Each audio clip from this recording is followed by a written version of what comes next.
이제 저를 몇 날 며칠 괴롭힌 2004학년도 양자역학 지문을 살펴보겠습니다. 지문에 오류가 있어요. 지문 전체가 엉터리라고 이화여대에 계신 물리학 교수님께서 기고도 하시고 기사화도 크게 되고 그랬어요. 사실 이런 이유로 이 지문을 그냥 통으로 해설하지 않을까도 고민을 했는데 그러기에는 문제가 너무 괜찮아요. 그래서 제가 이 지문을 좀 수정을 해서 그나마 좀 말이 되도록 바꿔봤어요. 그래서 지금 여러분들이 읽고 이제 풀게 될 문제는 시험 원문이랑 조금 다르다라는 것을 알고 있어야 됩니다. 제가 이런 이야기를 하는 이유는 기출문제로 나온 것만 잘 공부해도 배경 지식을 충분히 쌓을 수 있다 라는 거에 동의하는 분들이 많고, 아예 시험 지문에 나온 테마들을 과학, 경제, 철학 이렇게 나눠서 기출 지문을 소개하는 교재나 강좌도 있어요. 그런데 이 지문 같은 경우에는 자칫하면 잘못된 5개념을 배워서 혹시 이제 이런 게 나중에 시험에 나오면 뒤통수를 크게 탁 맞을 가능성이 있어요. 그래서 이걸 어떻게 수정해야 물리학적으로 말이 되나 전공자 분들이나 교수님께 자문을 구해갖고 조금 바꿔봤어요. 물론 한계는 있어요. 왜냐면 이걸 제대로 설명하려면 아예 한 문단이나 두 문단을 새로 추가해줘야 돼요. 그런데 이제 그걸 제가 설명하기 시작하면 이건 국어 강좌가 아니라 그냥 물리학 강의가 돼요. 따라서 제가 오늘 설명할 수 있는 부분까지는 설명하고 이와 관련하여 읽어두면 굉장히 좋을 만한 추천 도서를 이야기해보려고 합니다. 그래서 이제 지문을 읽어볼 텐데 여기 태그가 하나 있죠. 클래식. 요거는 고전이라는 말을 뜻해요. 혹은 뭐 전통으로 번역될 때도 종종 있어요. 무슨 말이냐? 지문에 고전 혹은 전통 땡땡땡 이렇게 나오잖아요. 이 말을 딱 보는 순간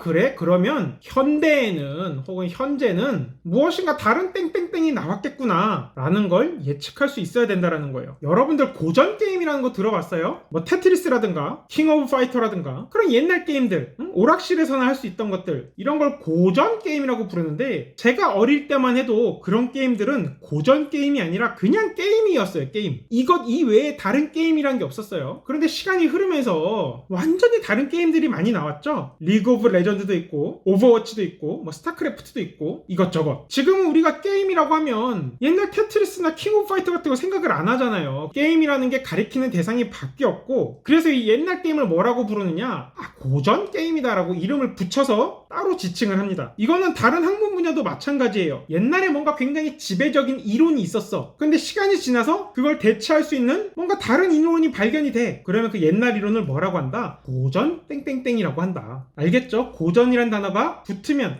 그 이후에 뭔가 새로운 게 나왔겠구나 라는 걸 예측할 수 있어야 된다. 지문을 봐도 고전 역학이래요. 고전 역학. 무슨 말이냐? 옛날에는 하나의 역학밖에 없었는데 시간이 지나서 그 역학을 대체할 수 있을 만한 뭔가 새로운 시스템이 나온 거예요. 새로운 이론이 나왔어. 그러면 그 옛날에 있었던 역학을 뭐라고 해요? 고전 역학이다. 이렇게 구별해서 이름을 붙여주는 겁니다. 이 고전 역학이란 건 20세기 초까지 물리학자들이 세계를 기술하던 기본 이론이래요. 여기까지만 읽어도 어떤 게 예측돼요? 20세기 초 그 이후에는 세계를 기술하는 기본 이론으로 고전 역학과는 다른 무언가가 나왔구나, 이런 예측이 가능하죠. 하여튼 이런 고전 역학은 두 가지 가정을 포함한대요. 문제화가 되겠네요. A라고 붙어있으니까. 어떤 측정은 물리적 속성을 변화시키지 않고 이루어질 수 있다. 자, 두 번째 가정, 물리적 영향은 빛의 속도로 넘지 않고 전파된다. 자, 여기까지 읽었을 때 새로운 역학은 어떤 거겠어요? 이 앞에 나왔던 두 가지 가정 중에 적어도 하나 이상이 성립하지 않는 역학일 거예요. 무언가가 다르기 때문에 앞서 존재했던 역학을 고전 역학이라고 이름표를 붙여서 부르게 됐을 테니까요. 그래서 이제 양자역학이라는 게 여기서 소개되는 거예요. 이건 어떤 역학이다? 고전 역학과는 다른 20세기 초 이후에 물리학자들이 세계를 기술하는 기본 이론이겠구나. 그리고 이 이론은 고전 역학이 만족하던 두 가지 가정 중에 적어도 하나 이상은 만족하지 않겠구나 라는 걸 우리가 예측할 수 있는 거죠. 자, 양자역학이 예측하는 현상들 중에는 매우 불가사의한 게 있다. 이해할 수 없는 게 있다. 다음에 예를 살펴보자. 양자역학에 따르면 같은 방향에 대한 스핀 값의 총합이 0인 한 쌍의 입자는 이라고 나오는데, 자, 원래 원문에는 스핀이 아니라 운동량이라고 나왔었어요. 물리 선택한 친구들은 알 거고, 그게 아니더라도 이 운동량이라는 개념은 이미 수능 국어 영역에 나온 적이 있어요. 질량 곱하기 속도입니다. 스핀은 각 운동량 스핀이라고도 번역이 되는데, 여러분 볼링 쳐봤나요? 이렇게 공에다 스핀을 건다 그러죠. 뱅글뱅글 자전하듯이 축을 중심으로 어떤 물체가 이렇게 뱅글뱅글 돌 때 반지름 곱하기 질량 곱하기 속도를 각 운동량이라고 해요. 그러니까 두 개념을 보면 완전히 다른 거예요. 운동량과 각 운동량은 완전히 다르다. 그리고 또 엄밀히 이야기를 해보려면 이 원자, 양성자, 중성자, 전자로 이루어져 있는데 이 전자의 스핀이라는 게 실제로 어떤 알갱이가 막 뱅글뱅글 팽이처럼 돌고 있는 게 아니거든요. 이 스핀이란 개념에 대해서 설명하기 위해서는 책이 한 권이 필요해요. 진짜로 스핀이란 제목의 책이 있어요. 굉장히 재미있고 잘 쓰여서 고등학생들도 흥미가 있다면 읽어볼 만한데, 제가 이 책에서 스핀에 대해서 설명한 부분을 짧게 읽어볼게요. 원자 속에 있는 전자가 자기 모멘트라는 걸 가지는 것 같는데, 전하를 가지고 있는 전자가 자전한다면 그러한 자기 모멘트라는 걸 만들 수 있을 것이다. 그래서 어떤 학자가 볼링공에 스핀 넣듯이 그러한 물리량을 스핀이라고 이름을 붙였어요. 그런데 문제가 하나 있어요. 이 전자라는 것은 결코 자전을 할 수가 없어요. 막 뱅글뱅글 미친듯이 자전한다라고 생각을 해버리면 뭔가 말이 안 되는 게 있어요. 따라서 막 이런 의미의 스핀이라는 건 틀렸대요. 그런데 이상하게도 전자가 각 운동량을 갖고는 또 있어. 스핀 돌진 않는데 돌 때 나오는 각 운동량이 있다고. 그래서 결론이 뭐냐, 이 스핀이라는 게 각 운동량이라는 것은 맞는데 진짜로 어떤 입자가 자전을 하면서 생기는 게 아니라 원래부터 내재적으로 그냥 갖고 있는 거래요. 아씨, 이게 무슨 소릴까요? 이해가 안 돼요. 우리가 갖고 있는 일상적 언어와 일상적인 개념틀로는 양자역학이라는 것을 직관적으로 이해할 수가 없어요. 그래서 너무나도 어렵고 시험 지문으로도 나오고 책으로 쓰려면 이렇게 한 권씩 필요하게 된 거죠. 아주 조금만 더 소개해보자면, 이 스핀의 크기 변하지 않는다. 회전을 멈출 수도 없고 혹은 막 더 빨리 할 수도 없고 라는 건데, 더 자세한 내용이 궁금하면 이 책을 읽어보세요. 이러한 내용을 이해했을 때 우리가 세상에 대해서 느낄 수 있는 감동의 차원이 엄청 달라져요. 고등학생이라도 읽어볼 만한 가치가 있다라고 생각이 들고, 리트 준비하신다면 그냥 필수적으로 읽어보세요. 하여튼 운동량, 각 운동량 전부 시험에 따로 나온 적이 있어요. 이러한 물리학적인 개념에 대해서. 그리고 스핀에 대해서도 사실상 수능에 나왔던 거죠. 아마도 출제자는 스핀에 대한 글을 읽고, 이게 한양대 이상욱 교수님이 쓴 글이 원문으로 보이는데, 그 글을 읽고 스핀이란 게 뭐지? 각 운동량이네? 운동량이 일종이겠네 해서 이 스핀이란 자리에 그냥 운동량이란 단어를 넣었던 것 같아요. 왜냐면 이걸 또 설명하려니까 지문이 너무 길어지는 것 같고 해서 퉁친 거 아닐까 싶은데, 물리학적인 의미는 스핀이다. 그 스핀은 뭐냐? 차마 설명할 수가 없다. 굳이 이렇게 책으로 보기도 좀 그렇고 개념적으로 대충이나마 이해하고 싶다면 유튜브에서 원자 모형의 변천 과정과 스핀, 이 석군이란 채널에서 올린 게 있는데, 그 영상을 살펴보길 바랍니다. 한 10분 정도 투자하면 역시 무슨 말인지 잘 모르겠지만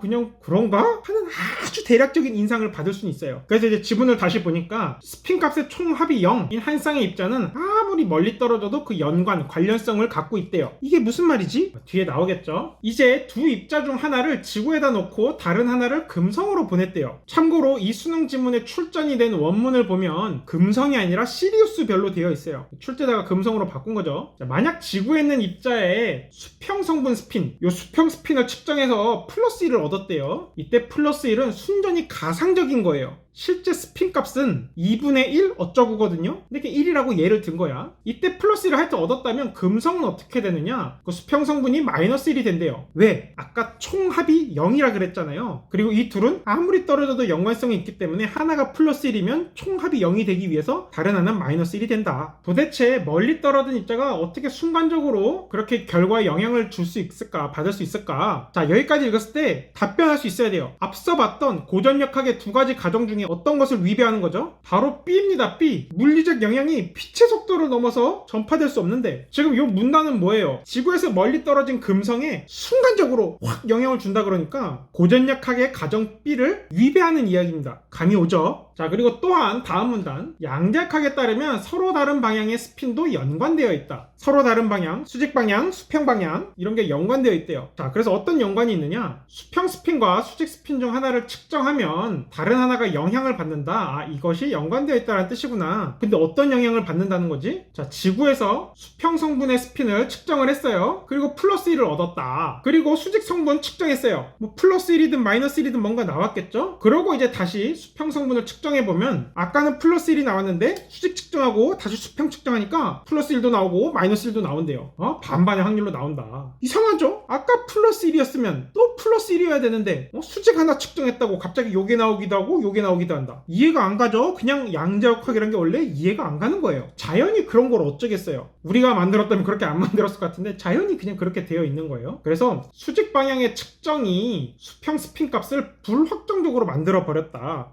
이거는 무엇과 관련이 있죠? 아까 고전역학의 가정 A와 관련이 있어요. 측정이 다른 물리적 속성을 변화시켰잖아요. 그래서 요 C는 앞에서 봤던 가정 A와 양립할 수가 없어요. 느낌이 오죠? 여기는 B와 양립할 수가 없었고 없고 밑에는 A와 양립할 수가 없는 그런 내용이 제시됐습니다. 자, 게다가 덧붙여서 앞서 봤듯이 지구 입자와 금성 입자는 연결되어 있기 때문에 금성의 수평 스핀을 측정해서 마이너스 1이 나왔다면 지구의 수평 스핀은 플러스 1이 나와야 될 거예요. 그런데 이걸 측정하지 않고 뭘 측정하냐면 수직 스핀을 측정해요. 그러면 어떤 일이 발생하죠? C와 같은 일이 발생하죠. 수직을 측정했더니 수평이 불확실해져요. 따라서 이때 지구의 수직 스핀을 측정한 때에 지구의 수평 스핀은 더 이상 플러스 1이라고 얘기할 수가 없어요. 그게 C에서 이야기했던 거잖아요. 따라서 이때 수평 스핀은 어떻게 된다? 플러스 1과 마이너스 1이 반반의 확률로 나올 수 있을 겁니다. 그리고 이때에 처음에 봤던 요 금성 어때요? 수평은 마이너스 1이었는데 지구에서 플러스 1과 마이너스 1로 불확실해졌으니까 총합이 0이 되게 하려면 역시 금성의 수평 스핀은 마이너스 1이나 플러스 1 이렇게 반반의 확률로 나오게 될 겁니다. 와,